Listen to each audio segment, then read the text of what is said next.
തീർത്ഥയെയും കൊണ്ട് അനന്യ അന്നു തന്നെ നാട്ടിലേക്ക് തിരിച്ചു. ചുരുങ്ങിയ സമയം കൊണ്ട് തീർത്ഥയുടെ മനസ്സിൽ സ്ഥാനം നേടിയെടുക്കാൻ അനന്യയ്ക്ക് കഴിഞ്ഞിരുന്നു. ഒരു കാർ ഗേറ്റ് കടന്നു വരുന്നത് കണ്ട തീർത്ഥയുടെ മുത്തശ്ശൻ പതിയെ ചാരു കസേരയിൽ നിന്നും എഴുന്നേറ്റു.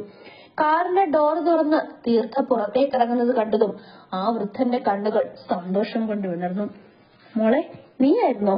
മറുവശത്തു നിന്ന് അന്യ ഇറങ്ങിയപ്പോൾ അദ്ദേഹം മനസ്സിലാവാതെ നോക്കി നിന്നു.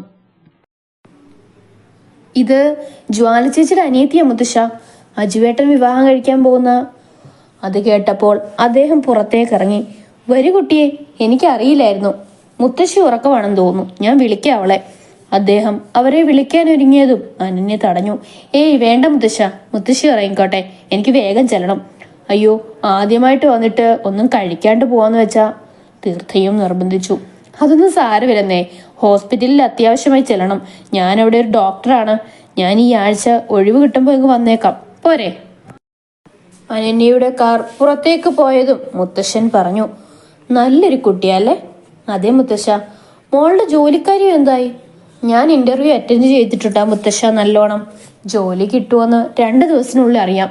തീർത്ഥ പുഞ്ചിരിച്ചുകൊണ്ട് ഉള്ളിലേക്ക് നടന്നു. പ്രിയയെ വിളിച്ചിട്ട് കോൾ അറ്റൻഡ് ചെയ്യുന്നില്ല. 2-3 വട്ടം ശ്രമിച്ചിട്ടും സ്വിച്ച് ഓഫ് എന്ന് പറഞ്ഞപ്പോൾ അവൾ വീണ്ടും എന്തെങ്കിലും അബദ്ധം കാണിച്ചു എന്ന് തീർത്ഥ ഭയന്നു. പ്രിയയോർത്ത് ആശങ്കയുണ്ടായിരുന്നെങ്കിലും ജയ്യുടെ വീട്ടിലേക്ക് പോകാനും മാത്രം ധൈര്യം തീർത്ഥയ്ക്കില്ലായിരുന്നു. ജയ്യുടെ മരണവാർത്തയറിഞ്ഞ് ചിത്രയുടെ ഉള്ളിൽ നിരാശ പടർന്നു. IPS ഓഫീസറായ ഭർത്താവ്, അതുമാത്രമായിരുന്നല്ലോ അവളുടെ ലക്ഷ്യം. പ്രണയം എന്നത് അവർക്കിടയിൽ ഉണ്ടായിരുന്നതേയില്ല. സ്ഥാനമാനങ്ങൾക്കും സ്വാർത്ഥ താല്പര്യങ്ങൾക്കും വേണ്ടി മാത്രമുള്ള ഒരു ബന്ധം. രാജശേഖരന്റെ നിർബന്ധം കൊണ്ട് അവളും ജയ്യെ പോയി കണ്ടു. കപട ദുഃഖം അഭിനയിച്ച് നിൽക്കുന്നവളെ കണ്ട് പ്രിയയ്ക്ക് പുച്ഛമാണ് തോന്നിയത്. ചിത്രവിദ്യയുടെ അഭിനയം കണ്ടു നിൽക്കാനാവാതെ പ്രിയ റൂമിൽ കയറി വാതിലടച്ചു. അപ്പോഴാണ് തന്റെ ഫോൺ ഓഫായിരിക്കുന്നത് പ്രിയയുടെ ശ്രദ്ധയിൽപ്പെട്ടത്. അവളത് ചാർജിനിട്ടു. രക്ഷ സേഫ് ആണെന്ന് ഉറപ്പുവരുത്തിയതിനു ശേഷം പിന്നെ ഫോൺ എടുക്കാൻ പ്രിയയ്ക്ക് പറ്റിയിരുന്നില്ല. അന്നു തന്നെ ജയ്യുടെ ശരീരഭാഗങ്ങൾ സംസ്കരിച്ചു. കേരളം മുഴുവൻ മീഡിയ ജയ്യുടെ മരണവാർത്ത കണ്ടാടി. അവരുടേതായ കഥകളും ഊഹാപോഹങ്ങളും പൊടിപ്പും തൊങ്ങലും വെച്ച് ചാനലിൽ എക്സ്ക്ലൂസീവ് എന്ന പേരിൽ പ്രദർശിപ്പിച്ചുകൊണ്ടേയിരുന്നു. ശങ്കറിന് നല്ല പിടിപാടുള്ളത് കൊണ്ട് തന്നെ അയാൾ മന്ത്രിസഭയ്ക്ക് മേൽ നല്ല സമ്മർദ്ദം ചെലുത്തിക്കൊണ്ടിരുന്നു. ഒപ്പം കൊല്ലപ്പെട്ടത് ഒരു IPS ഓഫീസർ കൂടിയാണല്ലോ. പ്രതിച്ഛായ കാത്തു സൂക്ഷിക്കാൻ പോലീസ് ഡിപ്പാർട്ട്മെന്റും തുനിഞ്ഞിറങ്ങി. കേസിന്റെ മേൽനോട്ടം ക്രൈംബ്രാഞ്ചിലേക്ക് പോയി. രാവിലെ ഭക്ഷണം കഴിച്ചുകൊണ്ടിരുന്ന രഞ്ജിത്തിന്റെ എതിരെ ഒരു ചെയർ വലിച്ചിട്ട് ദിവാകർ ചെന്നിരുന്നു. എന്താ അച്ഛാ? രഞ്ജു തലയുയർത്തി നോക്കി. ദിവാകറിന്റെ മുഖത്ത് പതിവിൽ കവിഞ്ഞ ഗൗരവം. ഇനി എന്താ നിന്റെ പ്ലാൻ? അച്ഛാ, അത് ഞാൻ കോളേജിൽ ഇനി പോകുന്നതിന് ഉറപ്പല്ലേ? നീ റിസൈൻ ചെയ്തല്ലോ. അവൻ തല കുനിച്ചു. ഒരുപാട് ആഗ്രഹിച്ചു നേടിയ ജോലിയാണ്. പക്ഷെ തോറ്റവനെ പോലെ അവരുടെ മുന്നിൽ പോയി നിൽക്കാനാവുന്നില്ല. അവന്റെ കണ്ണുകൾ കലങ്ങി. രഞ്ജു, അതുകൊണ്ട് ഞാൻ ഒരു കാര്യം തീരുമാനിച്ചിട്ടുണ്ട്. ഇന്നു മുതൽ നിനക്കാണ് നമ്മുടെ ഹോസ്പിറ്റലിന്റെ ചുമതല. അച്ഛാ, എനിക്ക് ബിസിനസ്. നീ ഒന്നും പറയണ്ട. ഇന്നലെ തന്നെ മുകുന്ദനെ വിളിച്ച് ഞാൻ ഏൽപ്പിച്ചിട്ടുണ്ട്. നിനക്ക് എന്ത് സഹായത്തിനും അവൻ അവിടെ ഉണ്ടാവും. നിന്നെ തോൽക്കാൻ ഞാൻ സമ്മതിക്കില്ലടാ.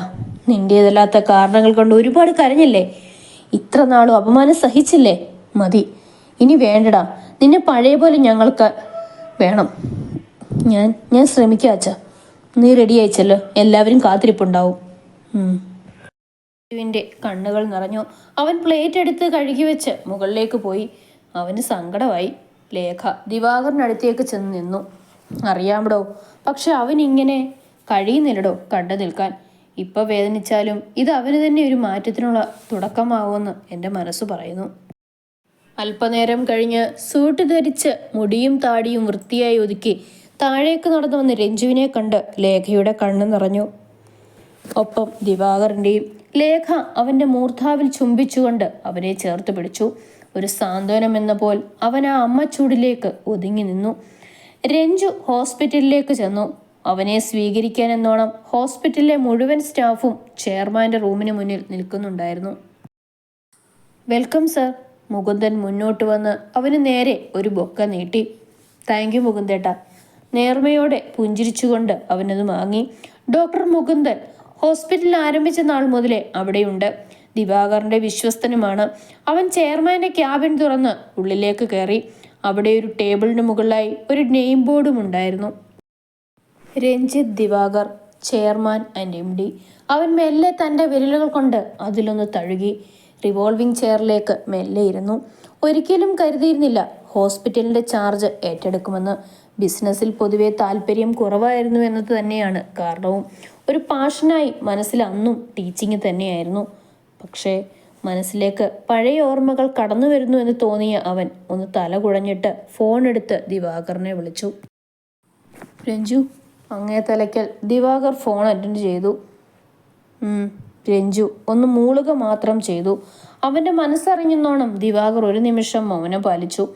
എന്നിട്ട് അവനോട് പറഞ്ഞു, അഡ്വൈസ് ഒന്നും തരുന്നില്ല. കാരണം ഓരോ ആൾക്കാർക്കും ഓരോ ശൈലിയാണ്. അതിനനുസരിച്ച് നീ കാര്യങ്ങൾ ചെയ്യണം. ഒരു കാര്യമേ ഞാൻ പറയുന്നുള്ളൂ.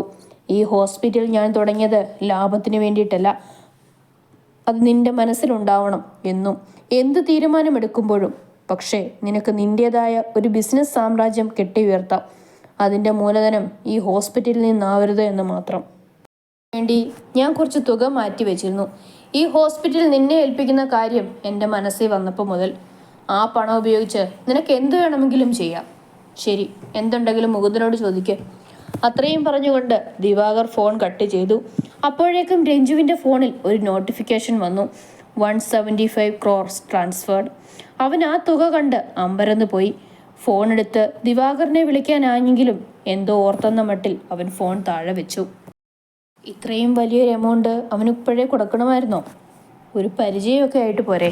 ലേഖയുടെ ചോദ്യം കേട്ടാണ് ദിവാകർ ചിന്തയിൽ നിന്നും ഉണർന്നത്. അത് വേണം. അവന് കുറച്ച് കാര്യഗൗരവം വന്നോളും. അവൻ ജീവിതത്തെ ഇനിയും സ്വയം തകർക്കുന്നത് കാണാൻ വയ്യ ലേഖേ. അവനൊരു മാറ്റം വേണം. അവർ അയാളുടെ കരങ്ങളിൽ കൈകോർത്ത് പിടിച്ചു, സാന്ത്വനം എന്ന പോലെ. Hello sir. ആ ശബ്ദത്തിൽ വിറയൽ കലർന്നിരുന്നു.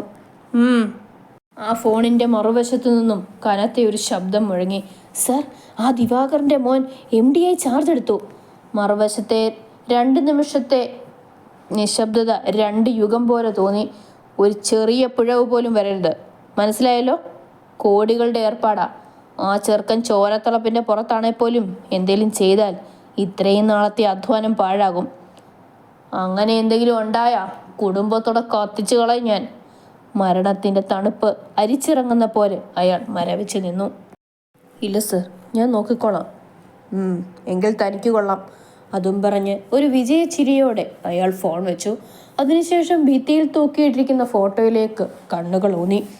കുടുംബത്തോടൊപ്പം നശിപ്പിക്കും ദിവാകർ, നീ സൂക്ഷിച്ചിരുന്നു, അയാൾ അട്ടഹസിച്ചു. മുത്തശ്ശി, മുത്തശ്ശി, ഈ മുത്തശ്ശി ഇതെവിടെയാ? എന്താ മോളെ? ഒന്നുമില്ല മുത്തശ്ശ.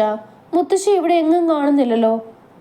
അവൾ കുളിക്കാനായി പോയിട്ട് 1 മണിക്കൂറായല്ലോ, വന്നില്ലേ ഇതുവരെ? ഇല്ല മുത്തശ്ശ, ഞാൻ പോയൊന്ന് നോക്കട്ടെ. തീർത്ഥ മുത്തശ്ശിയെ അന്വേഷിച്ച് കുളിമുറിയിലേക്ക് പോയി. മുത്തശ്ശി, മുത്തശ്ശി, കഴിഞ്ഞില്ലേ? വേഗമാ, ഊണെടുത്ത് വെച്ചിട്ടുണ്ട്. മുത്തശ്ശി. തിരിച്ച് പ്രതികരണമൊന്നുമില്ലാതായപ്പോൾ തീർത്ഥ ഒന്ന് പേടിച്ചു. അവൾ വീണ്ടും വിളിച്ചിട്ടും അനക്കമൊന്നും ഉണ്ടായില്ല. എന്തും വരട്ടെ എന്ന് കരുതി സർവശക്തിയും എടുത്ത് അവൾ കുളിമുറിയുടെ വാതിൽ തുറന്നു. അകത്തേക്ക് കയറിയ കാഴ്ച കണ്ട് അവൾക്ക് ബോധം മറയുന്നത് പോലെ തോന്നി.